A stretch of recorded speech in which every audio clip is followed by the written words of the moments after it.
HalloFun is the annual Fall Festival at Knoebels. This is much different than your standard park Halloween event. While most are centered around scare zones and haunted houses, this event is more about the overall atmosphere. You have some special decorations all about the park, plus a few overlays to attractions. So in this video, I will explain why this event is worth checking out. Knoebels is located in Ellisburg, Pennsylvania. This park is beautiful.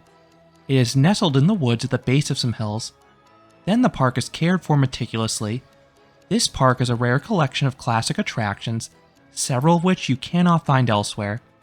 There are many amazing attractions here, most notably their two largest wood coasters in Twister and Phoenix, the latter of which won the Golden Ticket Award for the world's best wood coaster multiple times. And along with these awesome rides, the park has top-notch operations and scrumptious food. I already have an entire in-depth review covering everything you need to know about this park. This video covers what's specifically different about HalloFun. This event runs on weekends in October, and remember that setting? You have the leaves changing colors all around you. It is gorgeous. Then the park has all sorts of decorations scattered about the park. They don't feel big budget, and I mean that in a good way. They feel more like what you'd find at someone's front yard or at a homemade haunted house. It's honestly pretty charming, and it fits in with the overall aesthetic of Knoebels.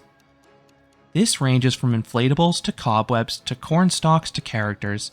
There's something to see around every corner. One of my favorite displays is placed in Phoenix's queue line, as you have the lead car of a former train covered in cobwebs and skeletons, and this is right next to a graveyard. At night, the park has a special light show on the facade of the Chalet gift shop. As always, Knoebels has free parking and free admission. You're then welcome to pay per ride, or you can get an all-day wristband. One big change from normal is that unlimited ride wristbands are actually available on weekends. For much of the season, you can only get these on weekdays, so it's a special treat for locals. The price varies by day, and this is tied to the park's hours. The park is open for just 4 hours on Fridays from 6 p.m. to 10 p.m. This will cost you $30. On Saturdays, the park is open for 8 hours from 2 p.m. to 10 p.m. Because of the longer hours, this is more expensive than other days at $50, but it's still cheaper than the price throughout the summer. You also have the option of getting an evening special after 6 for $30. Then Sundays, the park is open for 5 hours from 12 p.m. to 5 p.m. This is the cheapest day at just $25. This event can get busy, especially on Saturdays, but Knoebels handles crowds so well that most rides will still have manageable waits. Their two main wood coasters have some of the fastest dispatches in the industry. Don't be scared if you see them with full queues. The wait was never more than 20 minutes on a busy Saturday, and by the end of the night, they were walk-ons. There are a few rides I would prioritize early in the day though. Flying Turns is the coaster that will have the longest wait by far. If the queue line spills onto the midway, do not be surprised if you have to wait over an hour for it.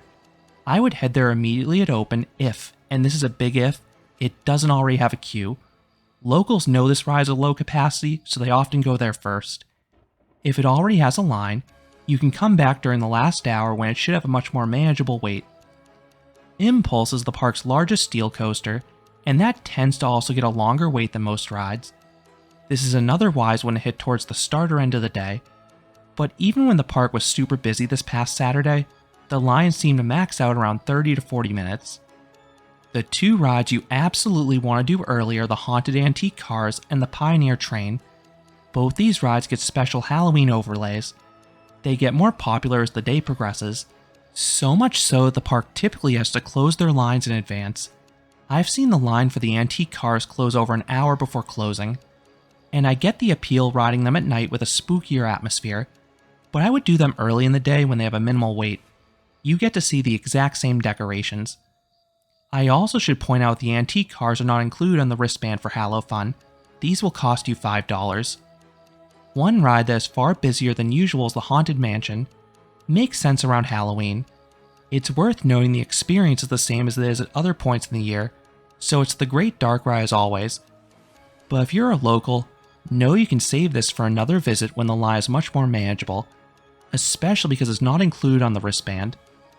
With it being so late in the season, you may find a few rides closed.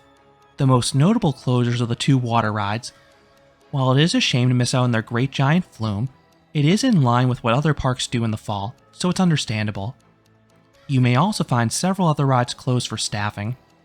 This will include a handful of kiddie rides and some larger flat rides, but don't be surprised if they have more rides available the day of than they have listed online. For example, Lubro is operating despite being listed as closed on the website.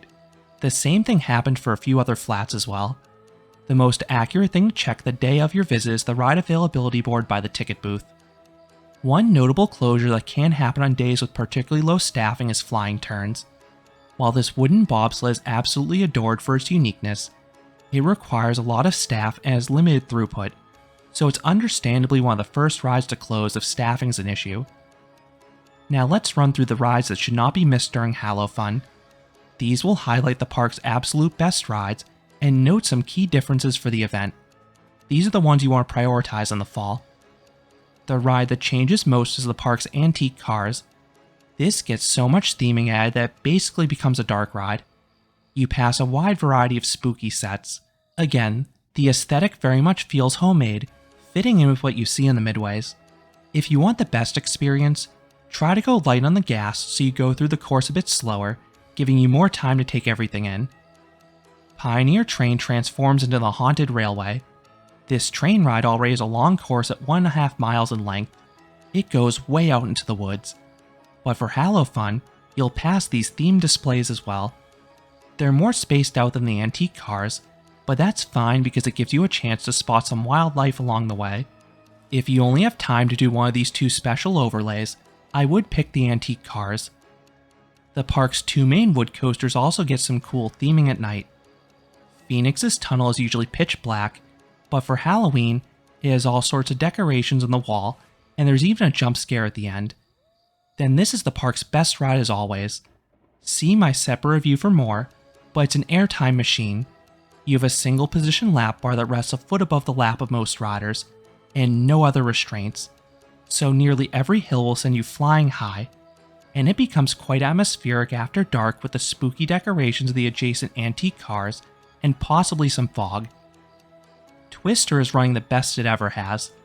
It's a fast-paced layout with some really strong laterals, but as I've said in a separate review, it also throws in some sneaky good airtime pops, and is an excellent night ride.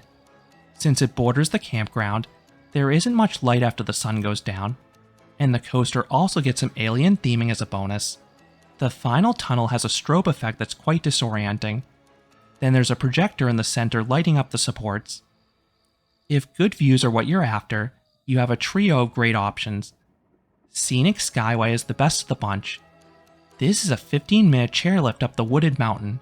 The views of the fall foliage are spectacular, and you also get some stunning views of the park on the way down. You can get similar views on the Giant Wheel, but I prefer the more intimate setting of the Skyway. Then you also have Stratosphere. This is a 14-story tall Larsen drop tower. You get the best aerial view of the park's rides on the ascent, and that is followed by a gut-wrenching plunge. This is one of the most intense drop towers out there. You float the whole way down, and you get a crazy stomach drop sensation. Grand Carousel is another ride not to miss at Halloween. This ride is famous for its beautiful band organ. Instead of playing traditional music like it does at other points in the year, they'll play all your favorite Halloween songs. It's a much different way to hear them, and super cool. Nothing like grabbing a ring while hearing Ghostbusters from a band organ. The final ride I want to highlight is the park's new for 2023 Rockoplane. This is an Irely flat ride relocated from the recently closed Joyland in Texas.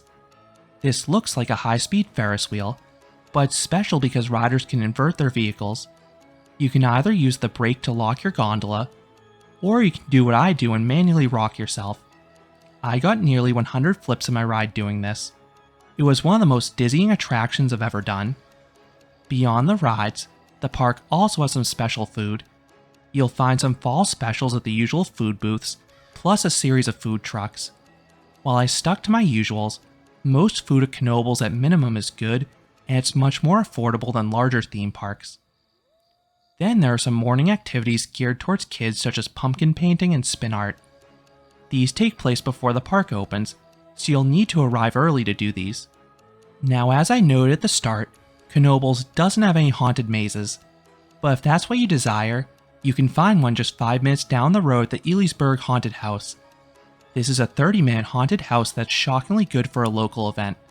The sets are solid, but what stands out are the scare actors.